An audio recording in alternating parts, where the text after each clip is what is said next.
Nessa manhã nós ouviremos a palavra do Senhor nosso Deus no Salmo 101. O Salmo 101 será exposto.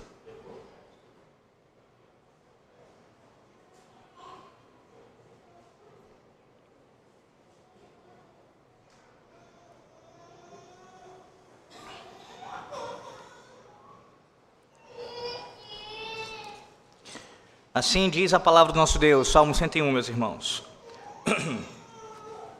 Salmo de Davi. Cantarei a bondade e a justiça. A ti, Senhor, cantarei. Atentarei sabiamente ao caminho da perfeição. Ó, quando virás ter comigo? Portas adentro em minha casa, terei coração sincero.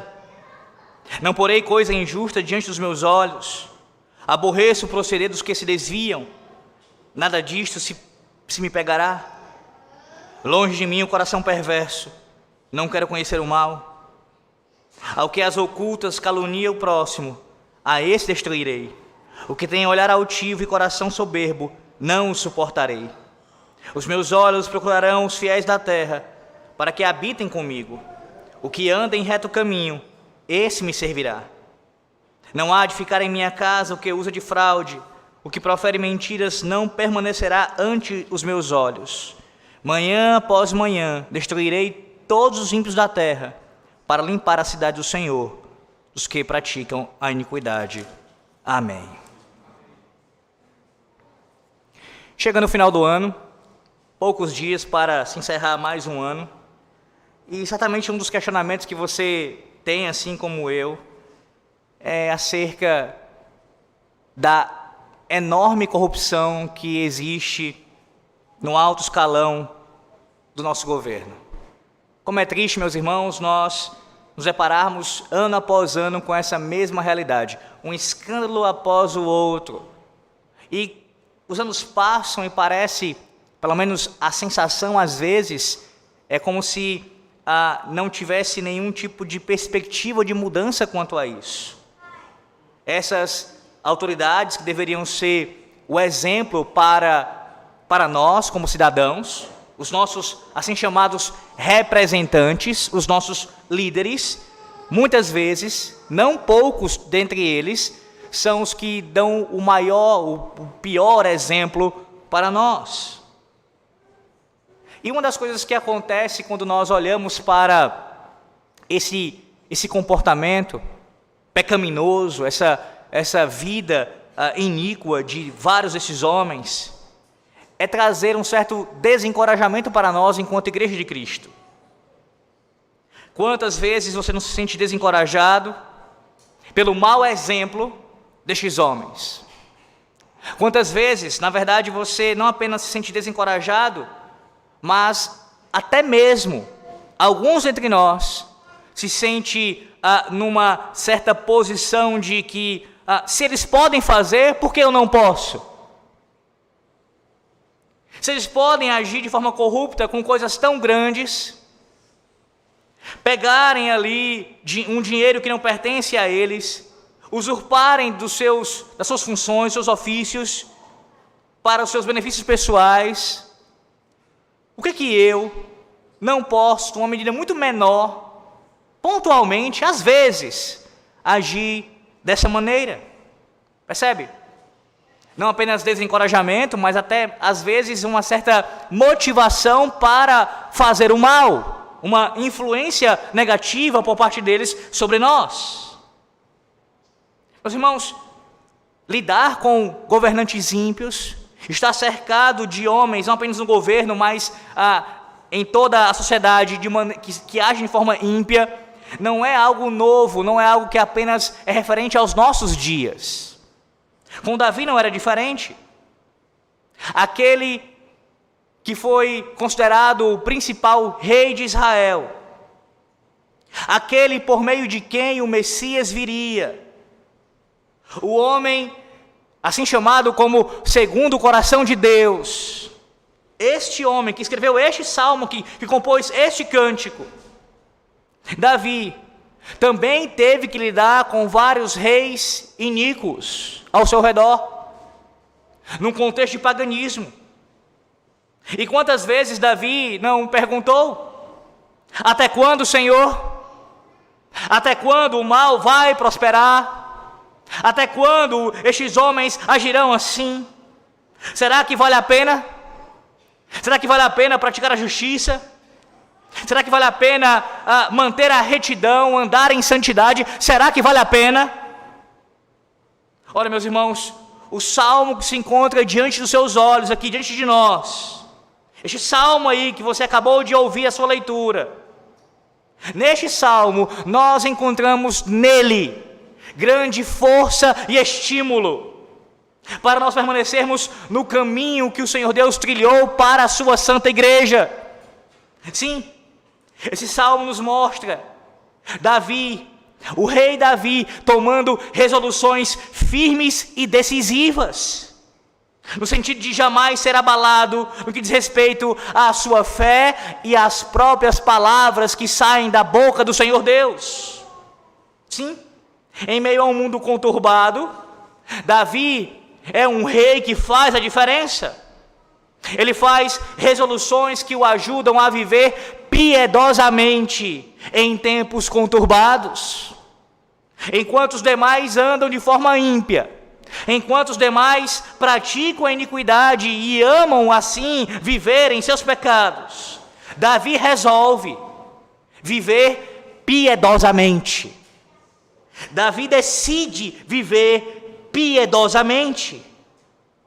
E é exatamente isso que o Senhor Deus, o Deus da aliança, exige de mim e de você nessa manhã. Exatamente isso. Ou seja, que nós hajamos da mesma maneira que o seu servo Davi. Esse salmo nós aprenderemos, meus irmãos, que o Senhor Deus, através da sua fidelidade pactual e da sua justiça, Ele nos motiva a nós caminharmos, a nós trilharmos o caminho da piedade, tanto em nossa vida pessoal, quanto em nossa vida social. Ou colocando de outra forma, o Senhor Deus, através da sua fidelidade pactual e da sua justiça, Ele nos encoraja a continuarmos caminhando e a buscarmos cada vez mais o caminho da piedade, a abraçarmos a piedade, tanto em nossa relação com Ele, pessoalmente, bem como também nossa relação com o nosso próximo. Exatamente sobre isso nós ouviremos amanhã. Observe mais uma vez o texto sagrado, do versículo 1 ao versículo 4, nós veremos aqui a prática da piedade em nossa vida pessoal, em nosso relacionamento com o nosso Deus. A prática da piedade em nossa vida pessoal, do 1 ao 4. Do versículo 5 ao versículo 8, nós veremos a prática da piedade em nosso relacionamento com o próximo, em nosso relacionamento social. Veja mais uma vez, versículo 1. A prática da piedade, nossa vida pessoal, em nossa relação com o nosso Deus, mais especificamente. Cantarei a bondade e a justiça, a ti, Senhor, cantarei. Perceba como é que Davi começa este salmo. E sim, claramente é o salmo de Davi. Você tem aí acima do primeiro versículo o título que encontra-se no seu original hebraico, atribuindo este salmo ao rei Davi. Davi é quem escreve este salmo, é quem compõe esse salmo. Veja como é que ele começa o salmo. Ele começa, meus irmãos, de uma forma maravilhosa. Davi começa esse salmo como todos nós deveríamos começar tudo em nossas vidas. Tudo. Como nós deveríamos começar nossas manhãs, como nós deveríamos começar nossos devocionais, como nós começamos nosso culto solene, ou seja, dando toda a glória ao nosso Deus. É assim que Davi começa. Antes de Davi, ele demonstrar suas resoluções piedosas. Antes de Davi, assim, colocar diante do Senhor e diante de todos nós aquilo que ele resolveu seguir de forma firme. Antes de qualquer outra coisa, a atitude primária de Davi é render louvores ao Deus Todo-Poderoso, ao Deus da Aliança. Davi adora a Yahvé aqui. Ele rende louvores ao seu nome. E veja como é que ele faz isso. Há dois aspectos aqui do caráter divino que são ressaltados por Davi no versículo 1. Veja o primeiro aspecto. Ele diz que ele cantará a bondade de Yahvé. Cantarei a bondade. E aí, veja, a palavra bondade aqui, que é traduzida em nossa tradução aqui, nossa versão, meus irmãos, ela é a palavra que você já ouviu por vezes neste púlpito, sendo citada quando se refere ao Antigo Testamento. Você já ouviu, inclusive, nas exposições de Jeremias. É a palavra hebraica Hesed. E veja, ninguém aqui, de forma geral, é claro, eu digo isso entre os irmãos, tem a mesma obrigação, pesa sobre os seus ombros, de um pastor, de aprender, de maneira pelo menos instrumental, as línguas originais. Mas eu aconselho a você a pelo menos algumas palavras, pelo menos algumas expressões, tanto do hebraico como do grego, você aprender. E uma palavra, sem sombra de dúvida, que você precisa guardar no seu coração, guardar para a sua vida, é a palavra Hesed. Essa palavra aparece inúmeras vezes em todo o Antigo Testamento.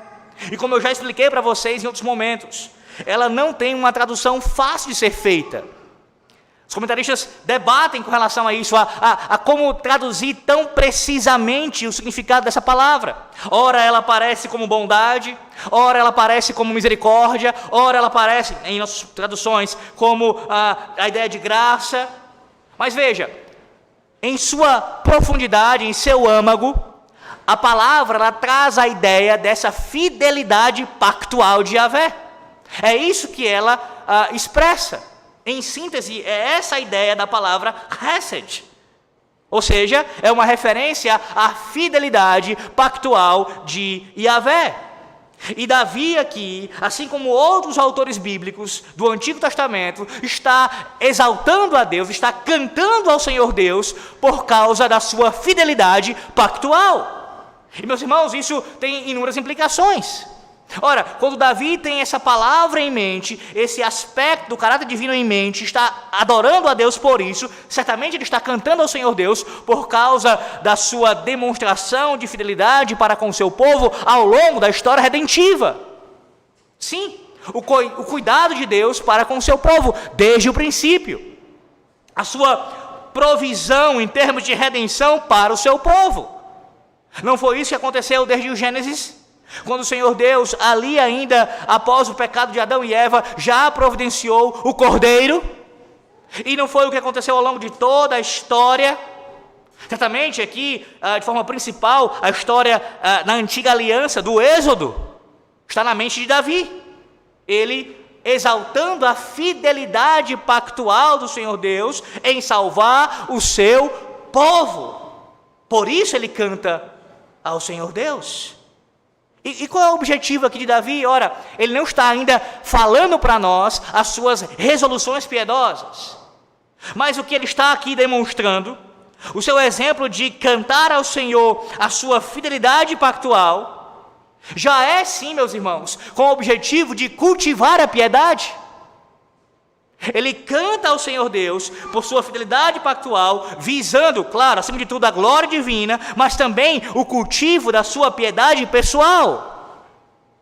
É se lembrando da fidelidade pactual do Senhor nosso Deus, por meio do Redentor, por meio de Cristo, que nós cultivamos de forma mais profunda ainda a nossa piedade. Mas veja, em segundo lugar, ele também canta ao Senhor Deus por uma outra razão. Ele canta ao Senhor Deus por conta da sua justiça. Perceba, ele canta sim a bondade do Senhor, mas essa bondade, essa misericórdia, essa fidelidade pactual, ela é aqui enaltecida, acompanhada das administrações de justiça que o próprio Deus demonstrou. Ou seja, a sua oposição ao pecado. Os seus julgamentos, a própria redenção que Deus executou no Egito para o seu povo, foi também uma demonstração da sua justiça, castigando assim Faraó, castigando assim aqueles que eram ímpios. Meus irmãos, o próprio Davi, o próprio homem que escreve este salmo, ele foi um instrumento de Deus para destilar a justiça divina sobre os povos que o cercavam. O próprio Davi foi um instrumento da justiça de Deus, de Yahvé. Então perceba, ele canta a Yahvé por esses dois aspectos, de forma sincera aqui, com seu coração entregue ao Senhor, com esse objetivo: cultivar a piedade. A fidelidade pactual de Yahvé e a sua justiça servem para cultivar a nossa piedade. Nessa manhã, você precisa ser lembrado disso também. Você precisa cantar a Yahvé, cantar ao Deus da aliança, a sua fidelidade pactual e a sua justiça. E como é que nós vemos isso de forma mais explícita ainda? Na história da redenção, na cruz do Calvário.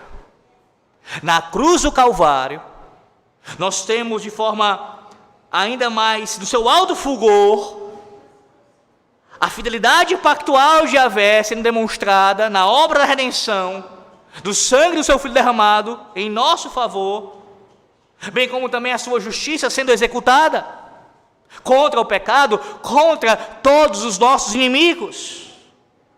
Percebe?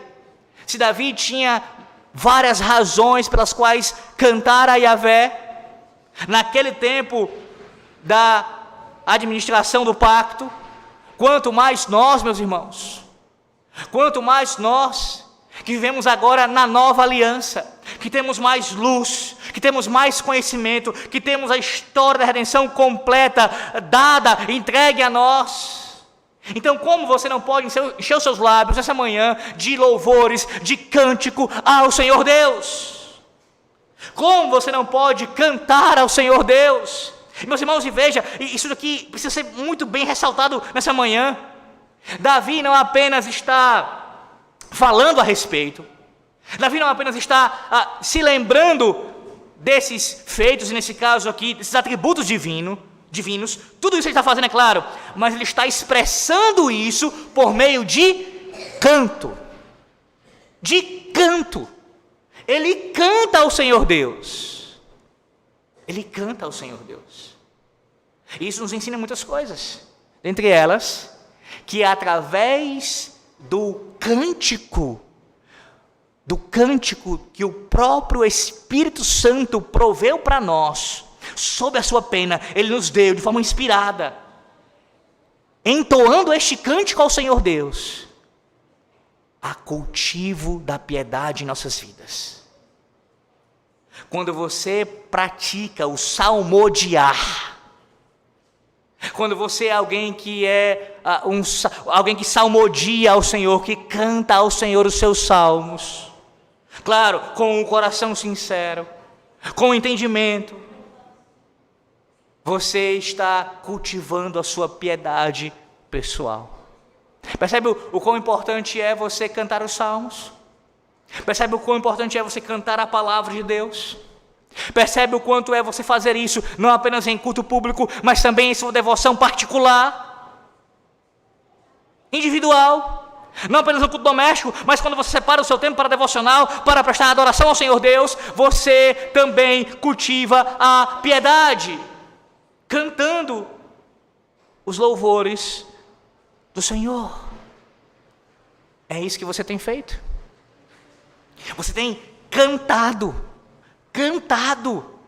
as maravilhas do Senhor, os seus feitos, os seus atributos, dado graças ao Senhor Deus através de canto. Sim, meus irmãos, Deus se agrada disso, e o próprio Deus ordena isso, e isso deve ser motivo para nós de deleite, de grande satisfação, mas também de certeza de que o crescimento na piedade ocorrerá. Veja a sequência, que diz no versículo 2: atentarei sabiamente ao caminho da perfeição. Observe como Davi ele se comporta como um crente verdadeiro aqui. Não apenas alguém que está interessado em cantar ao Senhor, mas ele é alguém que quer viver em conformidade com a vontade do Senhor. Sim, depois de contemplar a sua bondade, a sua fidelidade pactual e a santidade do Altíssimo, o desejo do coração de Davi é de copiar o seu Senhor. Ele quer trilhar o caminho da perfeição. Em outras palavras, Davi não quer somente falar as coisas a respeito do Senhor. Ele não quer apenas ter o cântico nos seus lábios e proferi-lo. Ele quer fazer isso, mas também quer viver. Ele quer andar no caminho da piedade. Por isso ele diz: atentarei sabiamente ao caminho da perfeição. Meus irmãos, como nós também precisamos ser lembrados disso nessa manhã do dia do Senhor. Por vezes a nossa boca ela é ágil para falar do Evangelho, e isso é muito bom. Se você é alguém que fala do Evangelho, especialmente para pessoas descrentes, você está correto em fazer isso. Fale do Evangelho, testemunhe do Evangelho. Também, por vezes, nossos lábios são muito fáceis ali de entoarem cânticos ao Senhor. Há pessoas que cantam o dia inteiro, e isso também é bom. Nenhum problema quanto a isso. Mas quantas vezes nós somos vagarosos em cultivar no nosso andar aquilo que nós cantamos? Quantas vezes nós somos lentos em praticar aquilo que nós aprendemos do Senhor, da sua palavra?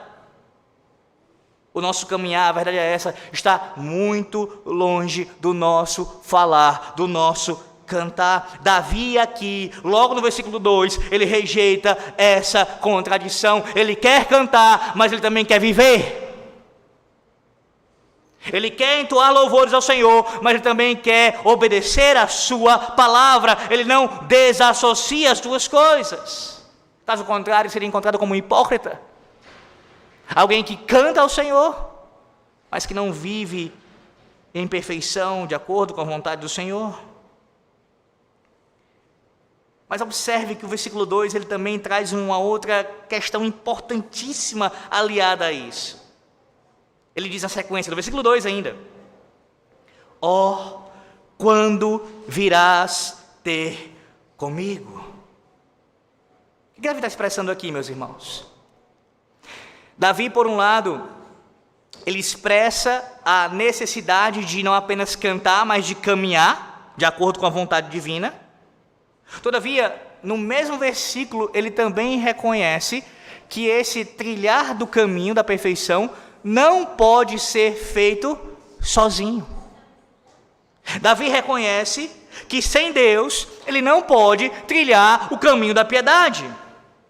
Sim, depois de expressar o seu desejo de viver piedosamente, ele clama àquele que é o único que pode conceder a ele a condição de viver piedosamente.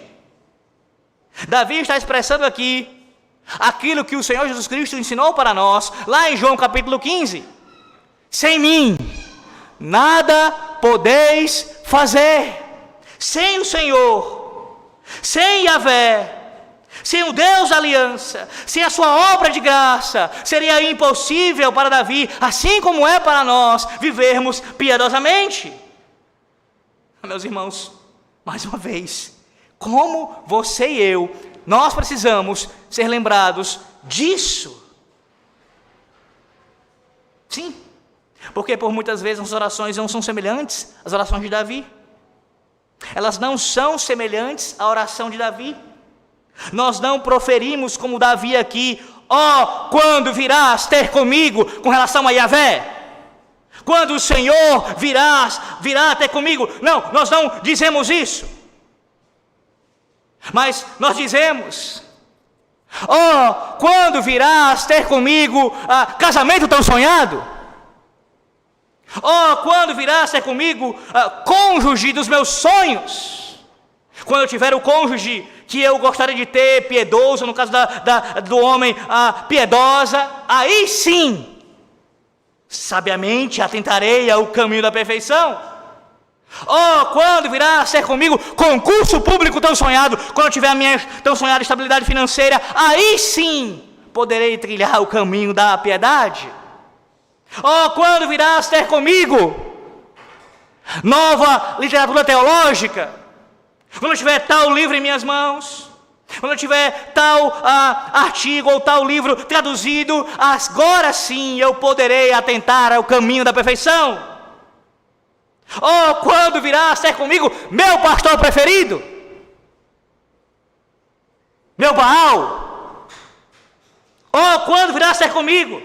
Porque assim, enquanto ele estiver aqui comigo, me guiando, me pastoreando, eu andarei pelo caminho da piedade. Mas se um dia ele sair, então tudo irá se arruinar. Percebe que isso só revela onde está o seu coração? Não no Deus da aliança, não em Cristo Jesus, mas em outras coisas, em ídolos que você faz para si mesmo. O desejo de Davi aqui, expresso no final do versículo 2, ó, quando virás ter comigo, nos lembra quem é o nosso sustentáculo, nos lembra quem é a nossa força, nos lembra quem é que nos concede a condição de caminharmos pelo caminho da perfeição, da piedade. Ah, meus irmãos, somente o Senhor, somente o Senhor.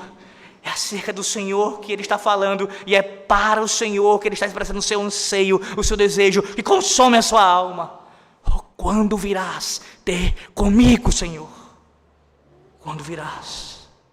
Sim, meus irmãos, para crescer em piedade, além de adorar ao Senhor, como Davi o faz aqui, de cantar a Ele, nós devemos também desejar ardentemente que Ele venha ter conosco.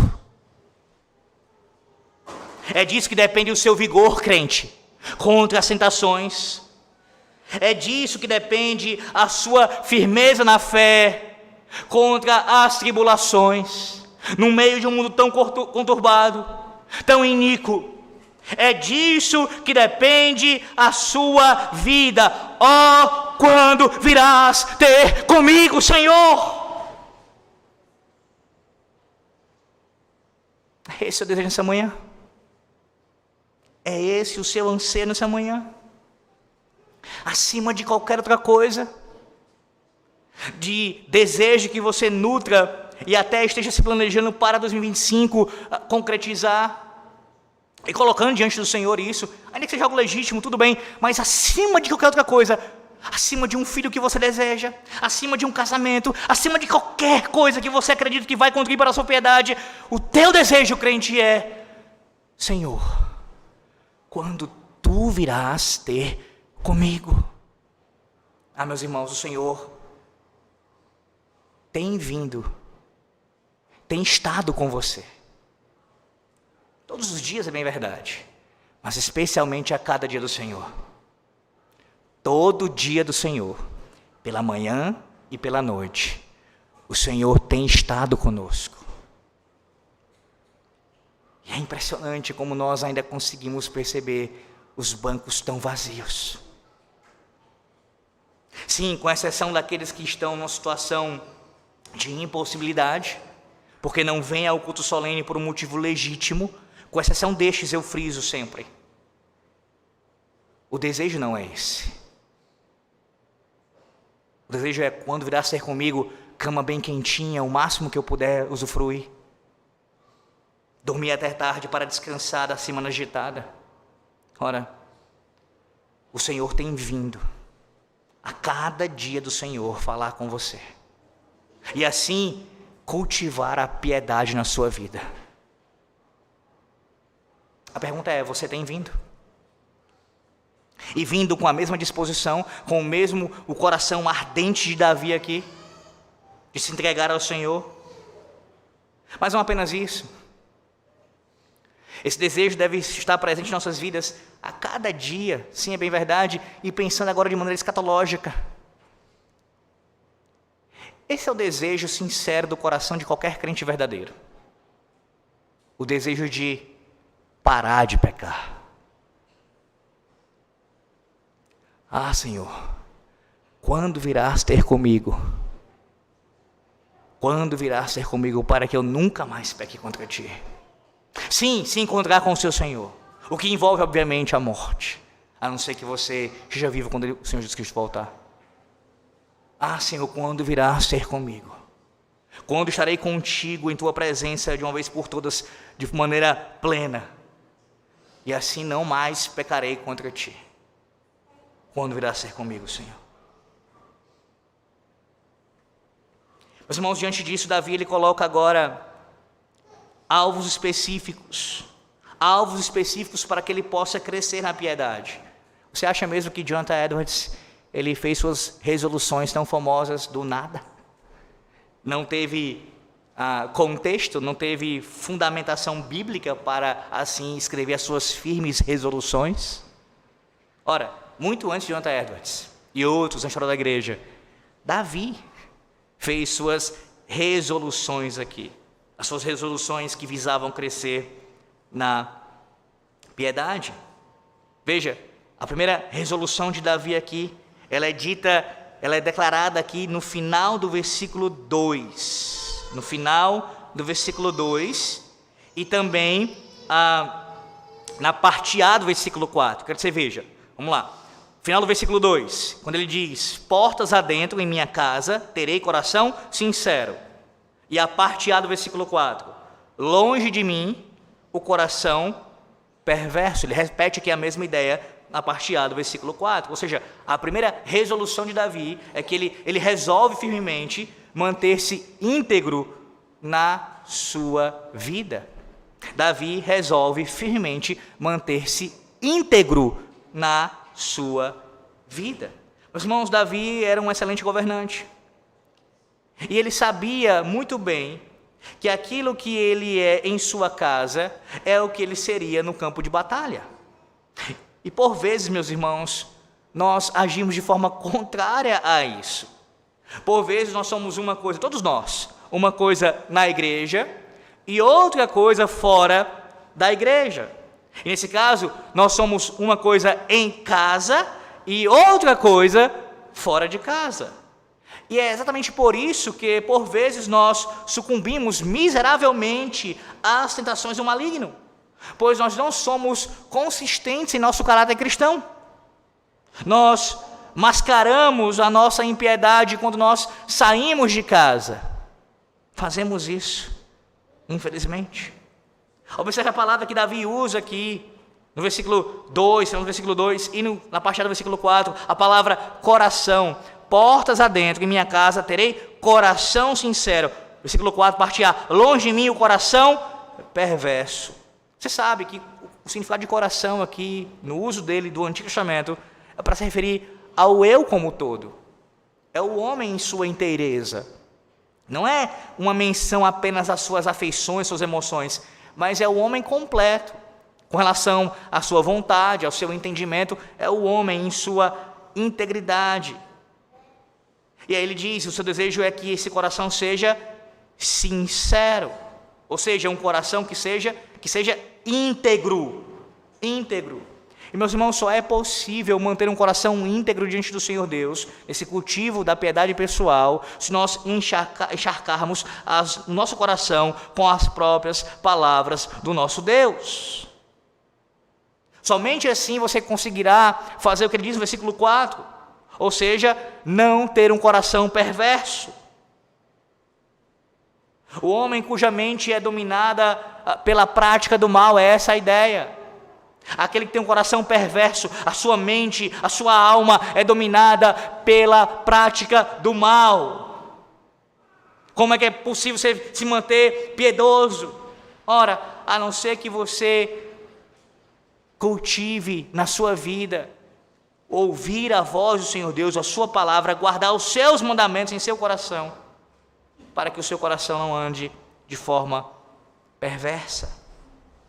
Segunda resolução, veja, ele diz no versículo de número 3, versículo 3, não porei coisa injusta diante dos meus olhos. E aí veja a parte B do versículo 4, como ela complementa também aqui o versículo 3, assim como a outra complementou o versículo 2. Parte B do versículo 4, não quero conhecer o mal. Não quero conhecer o mal. Meus irmãos, Davi, ele levava muito a sério, pelo menos esse salmo aqui, depois pontuarei isso mais à frente, muito a sério aquilo que ele via. Aquilo que ele via certamente traria influência sobre a sua vida. seja para o maior aumento da sua piedade, ou então para um maior aumento da sua pecaminosidade. Ele não trata aquilo que ele coloca diante dos seus olhos como se fosse uma coisa indiferente ou algo neutro, como se pudesse existir algo no campo da neutralidade, que não trouxesse nenhum tipo de influência. E veja como a expressão aqui do salmista, ela difere do entendimento de muitos em nossos dias sobre santificação. Quantas vezes você escuta pessoas no meio da igreja falando que aquilo que ela assiste não tem nada demais. Aquilo que ela coloca diante dos seus olhos, seja através de uma televisão, seja através de uma tela de computador, seja mesmo no seu dia a dia ali fazendo alguma atividade, o simples fato de ver algo não traz nenhum tipo de problema para a sua vida. Que problema há em assistir filmes que tenham cenas pornográficas? Que problema há de assistir uma série que eu sei que haverá ali episódios que trarão ali várias cenas de conotação, de algo de cunho sexual? Que problema há ver a nudez de outra pessoa, que não seja o meu cônjuge? Mas pastor, às vezes nem a nudez, é só de biquíni, é só de sunga, é só com as peças íntimas. Qual é o problema em si, contanto que eu não desejo do meu coração? Não é esse o argumento? Contanto que eu não esteja nutrindo alguma coisa para querer aquilo, cobiçando aquilo, eu posso ver, porque ver em si não é algo pecaminoso. Meus irmãos, Davi expressa muito bem aqui para nós que aquilo que ele contempla afetará a sua piedade. O que os seus olhos veem, ou será um encorajador, algo que encoraja a piedade, ou será algo que vai estimular ainda mais a prática do pecado, da impiedade. Então o que ele faz? Ele firmemente resolve não pôr os seus olhos sobre coisa injusta. Como diz aqui o versículo número 3, não porei coisa injusta diante dos meus olhos. Uma tradução aqui mais precisa seria, não porei coisa ímpia diante dos meus olhos. Certamente a palavra não é restrita à imoralidade sexual. Claro que isso também está presente, mas ela é mais abrangente. Refere-se, meus irmãos, a qualquer coisa que não esteja em conformidade com o caráter do Deus Todo-Poderoso. Davi, para trilhar o caminho da piedade, ele resolve proteger os seus olhos de tudo que aborrece ao Senhor Deus. É isso que você tem feito? É isso que você tem feito? Ou a semelhança daqueles que usam seus argumentos que servem de subterfúgio para os seus pecados, você diz, qual é o problema, pastor, em si eu fazer isso? Eu consigo manter a minha piedade e ao mesmo tempo assistir tal filme, assistir tal série, estar em tal circunstância, não vai ter nenhum problema para mim. Será mesmo? Veja, claro que à luz da palavra de Deus você já está errado com relação à sua fala, mas pensando em termos experimentais, pare para poder, de forma objetiva e com muita prudência, você fazer um cálculo, digamos assim, pesando acerca do tempo que você gasta com as coisas que são próprias da piedade e o tempo que você gasta com as coisas que não são próprias da piedade. E quantas vezes nessas coisas que não são próprias da piedade você até mesmo ali deixa passar coisas ímpias diante dos seus olhos. Coisas ímpias. E aí você acha que isso não vai afetar nada a sua vida. Uma das coisas que nós costumamos falar, nós costumamos dizer com relação à pregação da palavra de Deus pública, do Evangelho, é que, através da pregação, o Espírito Santo ele trabalha no coração dos crentes, trabalha no coração da igreja, daqueles que estão ouvindo a palavra. E, inclusive, este é um dos argumentos que nós utilizamos com relação às crianças estarem no culto solene. Na verdade, o argumento central é porque Deus ordena que isso aconteça, os filhos da aliança estejam adorando ao Senhor Deus. Mas um argumento secundário Seria o fato de que quando alguém diz assim, a criança não entende, o bebê de colo não entende, então não faz sentido estar presente no culto solene. Ora, mas o Espírito Santo, de forma misteriosa, trabalha no coração de todos. E ele pode sim, muito bem, e faz isso no coração daqueles que são seus pequeninos, para levar a palavra ao seu coração. Por uma outra razão, e de uma outra natureza, você acha mesmo que Satanás e seus demônios não agem de forma misteriosa também? Digo, no sentido de agir de forma perversa, ímpia, nas suas ações, através dos seus pratos que eles colocam diante daqueles que estão ali observando. Deixa eu ser mais claro. Não precisa necessariamente você, na hora, sentir ali a malignidade daquela coisa. Ela pode muito bem não ser assim tão percebida por você naquele momento. Mas certamente o fato de colocar algo diante dos seus olhos que é ímpio, isso já é uma ação do maligno, já ali trabalhando secretamente através daquilo, para minar a tua piedade. Ainda que você não perceba isso tão claramente, é isso que eu quero dizer. Nesse sentido se torna não tão claro, seria algo mais misterioso. Cuidado com isso. Pastor, então como é que eu faço? Ora, como é que você faz? Uma das maneiras de você agir com relação àquilo que você coloca diante dos seus olhos, não apenas em relação a filmes, em relação a séries. Passa no crivo de Filipenses capítulo 4. Filipenses capítulo 4, Paulo vai dizer que você deve alimentar a sua mente com tudo que é puro, santo, justo, bom, amável. Passa. Deus nos dá isso de maneira detalhada, dizendo, você vai fazer isso, vai assistir isso, vai fazer aquilo. Não, mas há os princípios, e você aplica os princípios a todas as diversas circunstâncias. Passa no crivo de Filipenses 4, se passa Filipenses 4, consciência tranquila diante de Cristo. Terceiro, Davi resolve firmemente odiar tudo que é contrário à santidade do Senhor. Ele diz no versículo 3 ainda, na parte B do versículo 3, aborreço o proceder dos que se desviam, nada disto se me pegará. Veja, Davi ele resolve firmemente odiar tudo que é contrário à santidade do Senhor. Meus irmãos, como um sentimento de asco, de nojo, de rejeição. Essa ideia está por trás de tudo aquilo desse verbo aqui, aborreço. Ele tem ódio, um ódio santo, a tudo aquilo que vai contra a santidade do Senhor Deus. E veja, que essa parte do versículo aqui, ele está falando daqueles que cresceram no povo da aliança, que aprenderam os mandamentos do Senhor, e se desviaram. Aborreço o proceder dos que se desviam, ou seja, daqueles que conhecem a Deus, conhecem a sua palavra, provaram as suas bênçãos, e eles acabam por se desviar. Sim, Davi não apenas ele está comprometido a não compactuar, ele não apenas não compactua, mas ele também aborrece. Ele aborrece, ele condena, ele se opõe, ele trata como algo terrível conhecer a Deus e se desviar dos seus caminhos.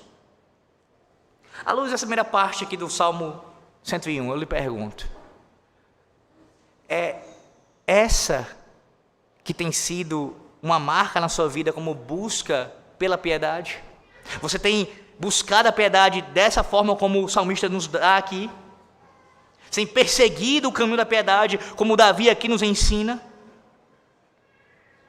Ora, se essa não é a sua característica, como um crente no Senhor Jesus Cristo, eu lhe exorto essa manhã aqui, pela palavra de Deus, a que você se arrependa. A que você se arrependa.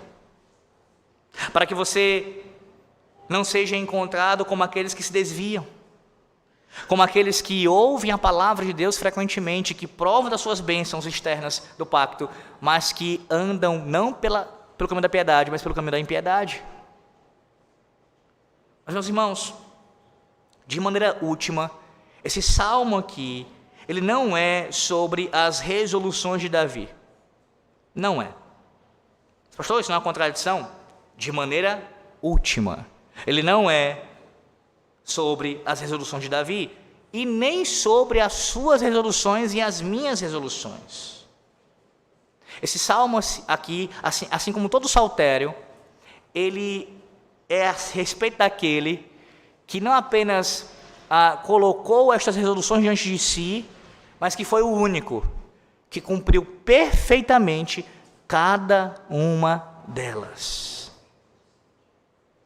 Ora, Davi aqui expõe a sua resolução de não colocar coisa injusta nos seus olhos, coisa ímpia, mas você muito bem sabe que certa feita Davi fez isso. Pelo menos há um episódio marcante quanto a isso, não apenas uma vez na sua vida, é claro, mas um episódio marcante quanto a isso, quando ele contemplou a nudez de uma mulher que não era sua. Davi também praticou impiedade quando assassinou Urias, o marido desta mulher. Davi também agiu de forma negligente para com os seus filhos, especialmente no caso de Absalão. Então não, Davi não é o modelo de piedade última, de forma nenhuma. Esse salmo, meus irmãos, é sobre aquele que pessoalmente andou na piedade em todos os momentos da sua vida. Aquele que pela sua obra perfeita preenche todas as lacunas em falta em nossas vidas.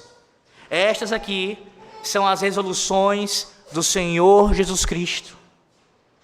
Aquele que veio para salvar pecadores miseráveis, como você e eu. Foi por causa das suas resoluções, da sua resolução de viver piedosamente para a glória de Deus Pai, obedecendo cada mandamento da lei de Deus, sem jamais descumprir, que nós temos acesso a Deus, ao mesmo tempo que nós temos encorajamento para viver piedosamente, por causa do piedoso, do Senhor Jesus Cristo. Mas em segundo lugar, observe agora o que o salmista diz, de forma mais resumida, acerca da prática da piedade em nossa vida social, ou melhor, para com o nosso próximo, a partir do versículo 5. Os dois versículos lidos juntos, 5 e 6, veja.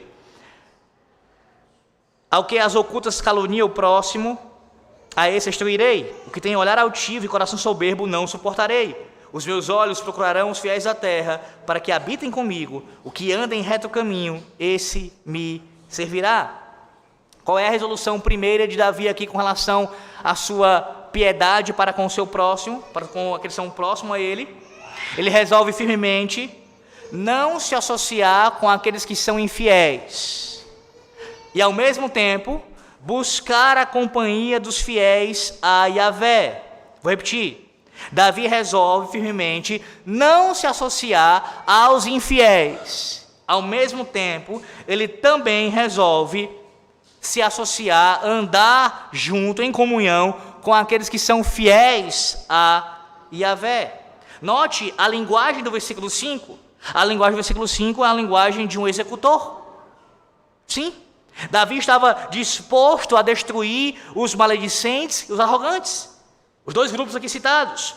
O que calunia e aquele que tem olhar altivo e coração soberbo. Tanto o maledicente como o arrogante seriam alvo ali da destruição, da execução de Davi. Com o seu poder real, Davi iria promover a destruição daqueles que agiam de forma falsa, que caluniavam, que promoviam o esfacelamento, com relação ao povo de Deus, a sua divisão, aqueles que dividem o corpo de Cristo. Davi estava disposto a destruir estes. Ele não faria vista grossa. Ele também não seria alguém negligente para com aqueles que agiam com arrogância. Não. Davi seria implacável. implacável. Observe com o que ele vai andar no versículo 6. Ele anda com os fiéis. Os meus olhos procurarão os fiéis da terra. Lembra o que o apóstolo Paulo fala lá em 1 Coríntios?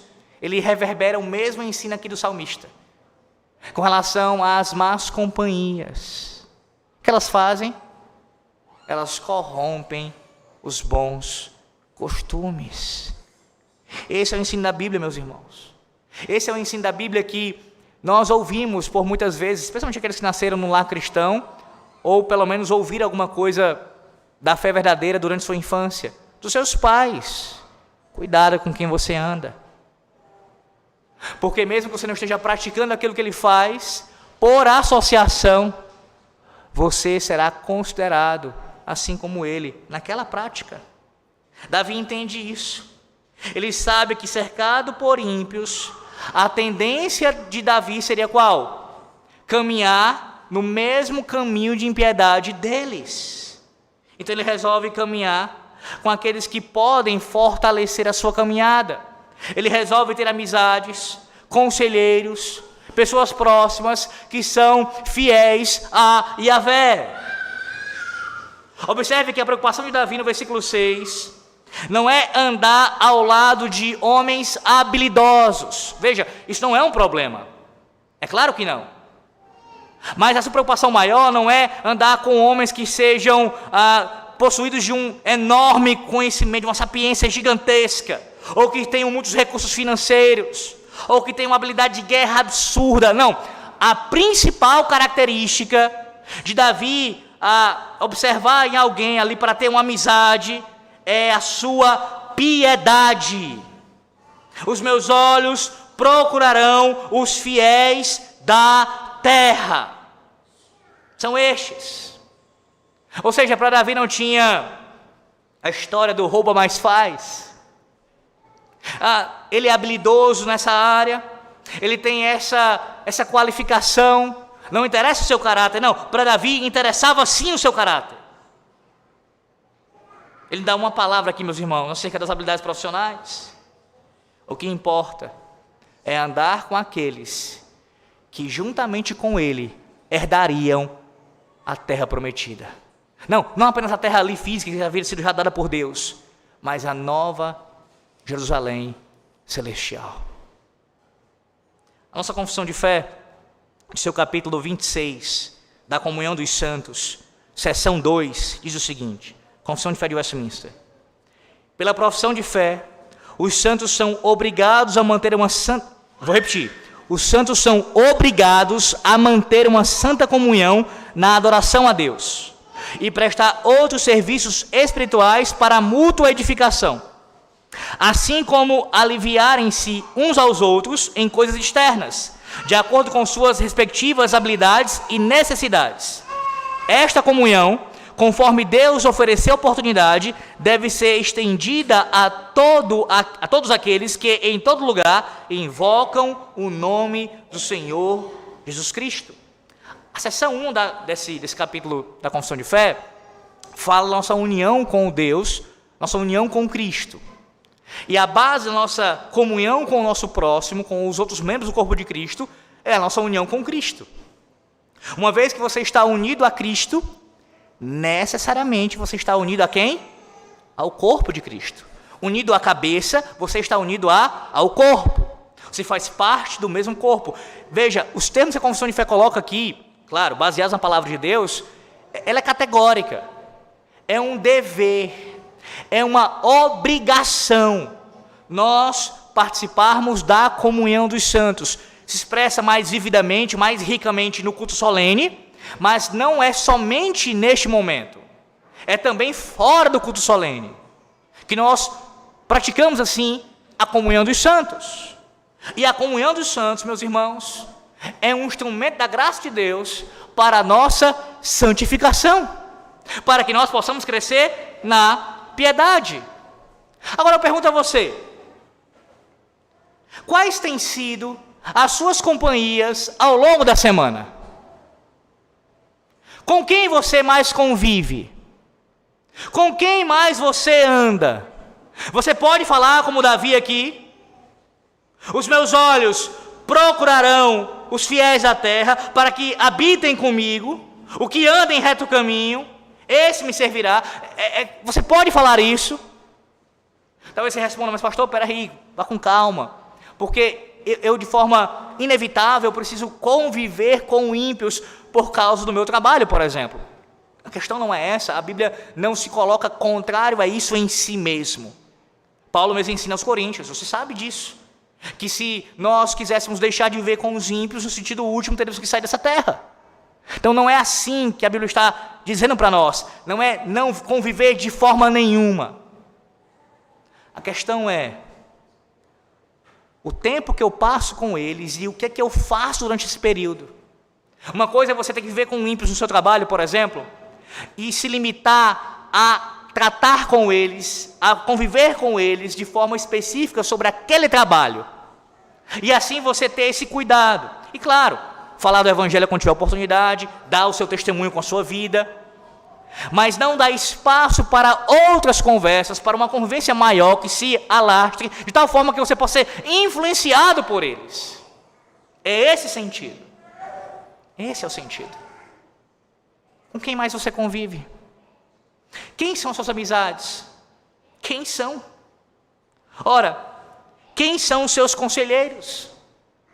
Quem são os seus conselheiros? Não apenas um rei precisa de conselheiros, todos nós precisamos buscar aconselhamento.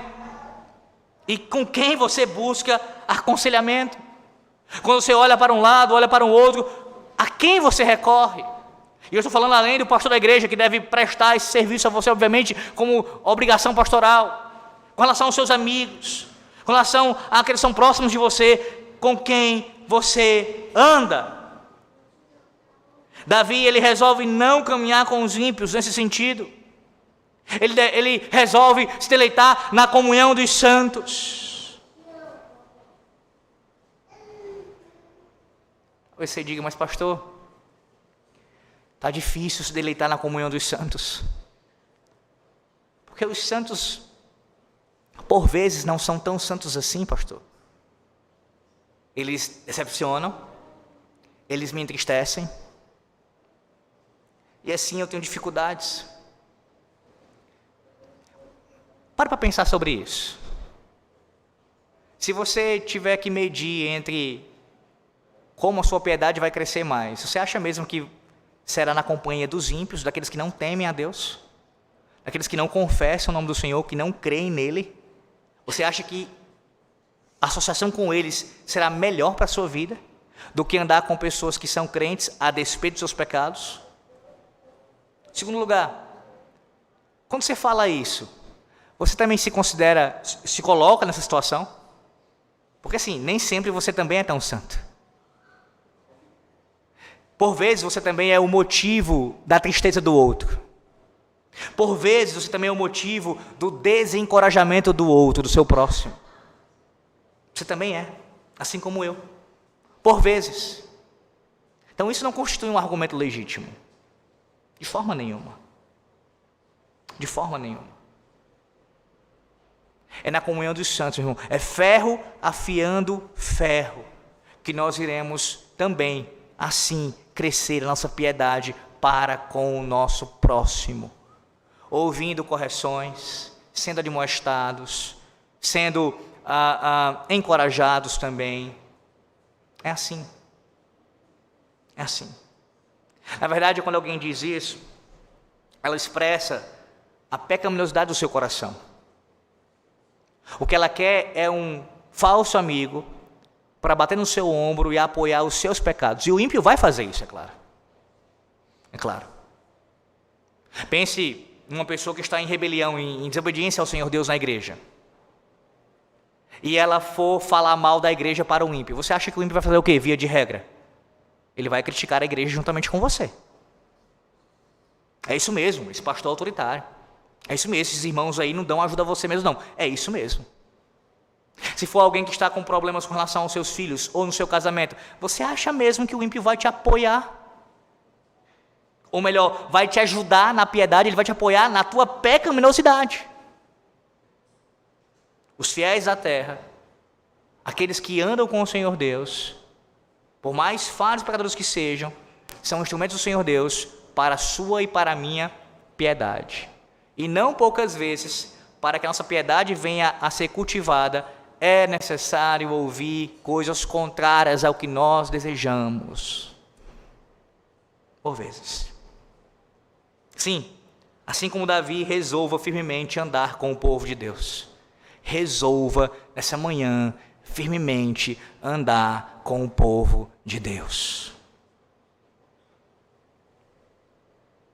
Em segundo lugar, e aqui nós encerramos, versículos 7 e 8. Não há de ficar em minha casa o que usa de fraude, o que profere mentiras não permanecerá ante os meus olhos. Manhã após manhã destruirei todos os ímpios da terra para limpar a cidade do Senhor, os que praticam o mal.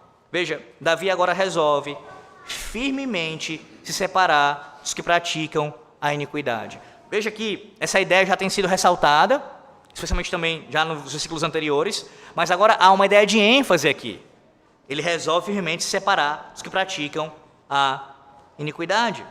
E mais uma vez, a linguagem que aparece aqui é uma linguagem que reflete a autoridade executiva de Davi. Como rei, ele poderia administrar a espada contra os fraudulentos e os mentirosos. Sim, na condição de magistrado civil, de instrumento de Deus, Davi poderia executar sentença contra estes, contra os ímpios. Perceba que o versículo 8 diz que Davi, ele é uma espécie de instrumento de limpeza no meio do povo. Ele serve para a purificação do povo, para limpar a cidade do Senhor. Essa é a linguagem. Ele é instrumento de limpeza. Novamente, meus irmãos, observem aqui que Davi não se importa, não está primariamente interessado nas habilidades de alguém, mas no seu coração em ser íntegro. Mas também observe que a ênfase aqui dos versículos 7 e 8, principalmente, é no arrancar, no retirar do meio do povo. E ele vai perseguir isso de forma constante, como diz a primeira parte do versículo 8, manhã após manhã. Davi resolve perseguir ativamente aqueles que praticam a imundície, aqueles que têm padrões iníquos no meio do povo de Deus.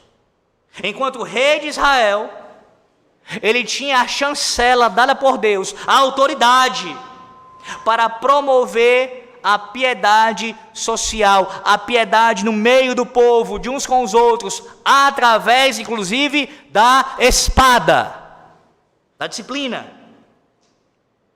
E aí você lê esse salmo e aí fica pensando, pastor, e agora? O que a gente faz com isso aqui? Primeiro, deixa eu me dirigir àqueles que têm dificuldades com as imprecações. Talvez seja o seu caso aqui, ouvindo essa pregação. Há alguns que, nossos dias, não poucos, que têm dificuldade com as imprecações bíblicas. É interessante que, na verdade, a preocupação deles maior é com as imprecações dos salmos. É um argumento que é usado, falacioso, para você não cantar os salmos. Nós não podemos cantar somente os salmos porque tem salmos imprecatórios. E essas imprecações não cabem no contexto do evangelho, como se não houvesse evangelho na antiga aliança. E como se não tivesse imprecações fora dos salmos. Há outras imprecações fora dos salmos. Ora, se você não pode cantar o salmo pelas suas imprecações, no caso aqueles que têm imprecações, não podemos ler. Não há nada para nós de alimento nessas imprecações, nada que venha a trazer alguma questão para nossas vidas em nosso tempo, agora presente. Muito menos eu deveria estar pregando aqui nessa parte, então. É um absurdo um argumento como esse, meus irmãos. É um absurdo. As imprecações que estão aqui presentes foram inspiradas pelo próprio Espírito Santo para a Igreja de Cristo, naquele período e para todo sempre. Por outro lado, o salmista aqui não está nos dando autorização para sairmos matando as pessoas.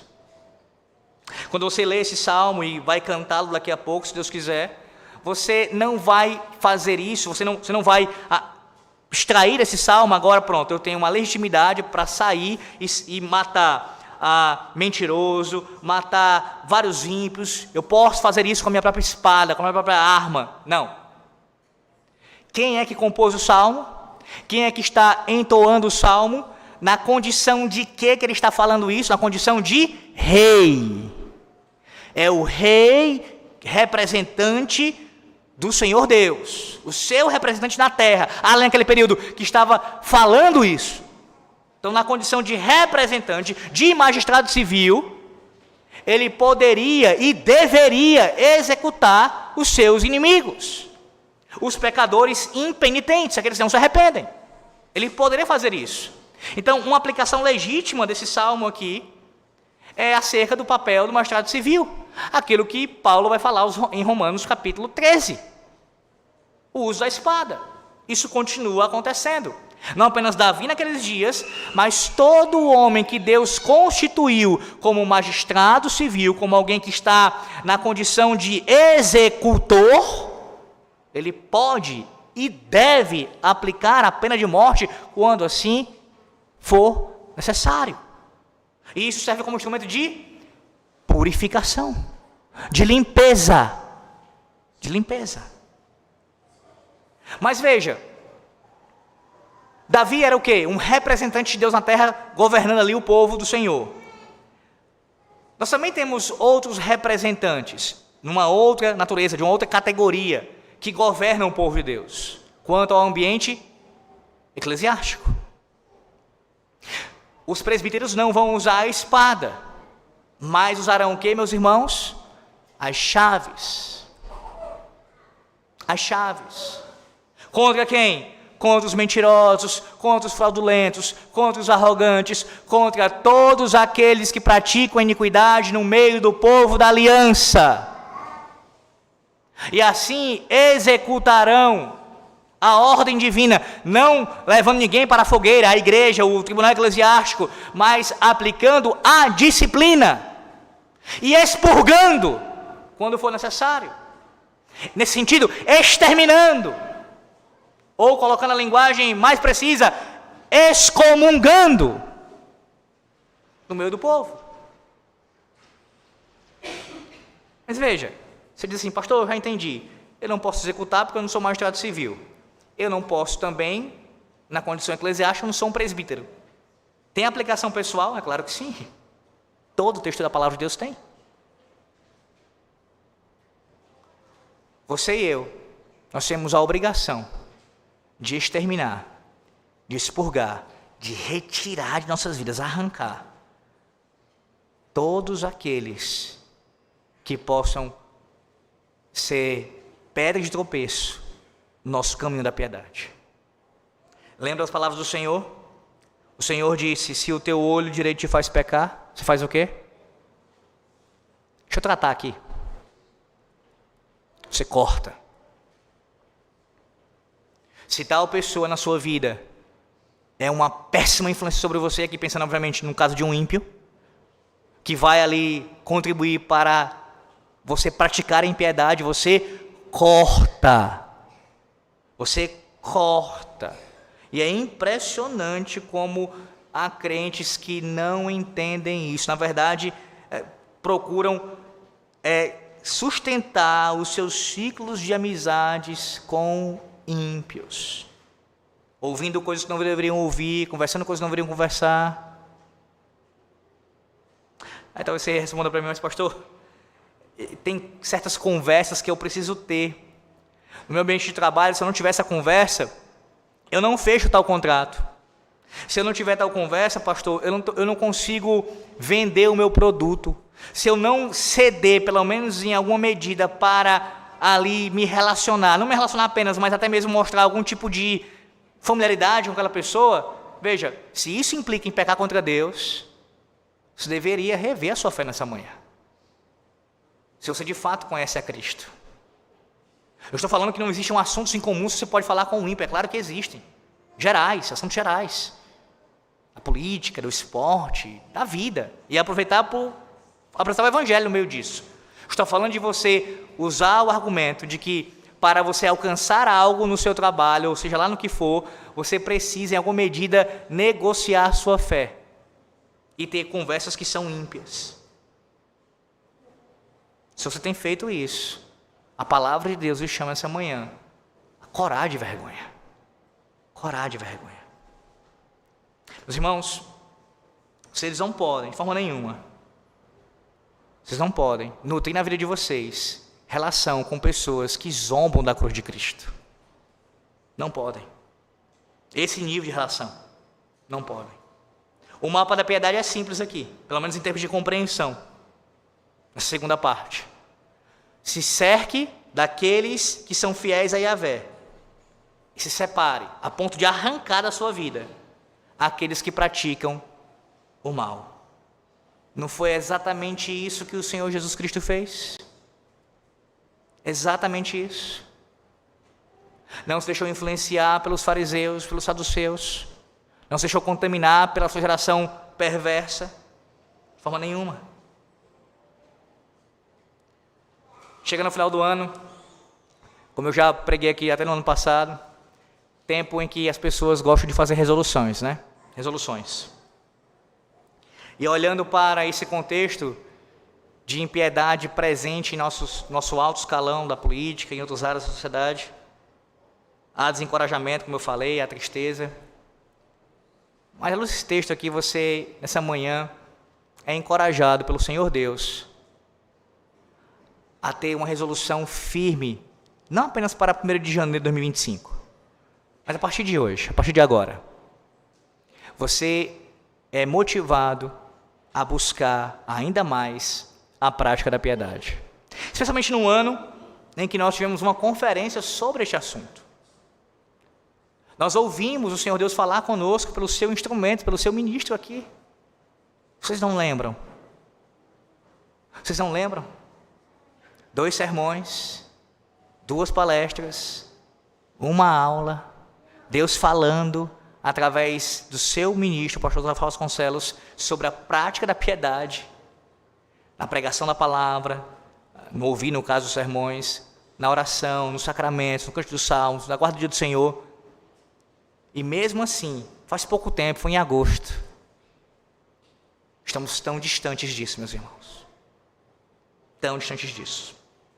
Quero concluir citando novamente, coisa que eu já fiz em outro momento, as palavras do puritano Lewis Bailey, que escreveu o livro A Prática da Piedade.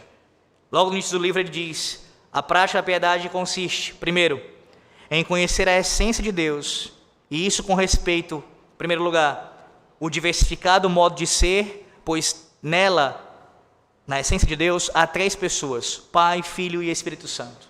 Em segundo lugar, seus atributos, os quais são ou nominais ou reais, e absolutos, como simplicidade, afinidade, e, em segundo lugar, relativos, como vida, entendimento, vontade, poder, majestade.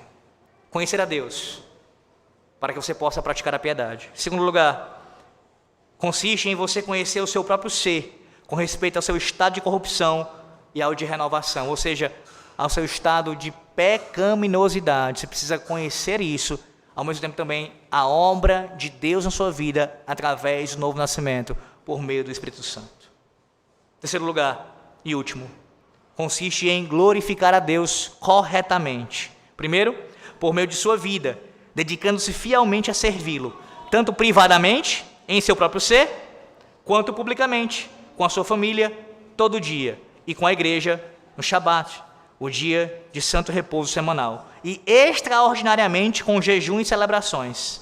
Em segundo lugar, por meio da sua morte, morrendo no Senhor e para o Senhor. Percebe? O ensino de Lewis Bailey aqui, especialmente esse final aqui, é especialmente ligado aqui ao Salmo 101.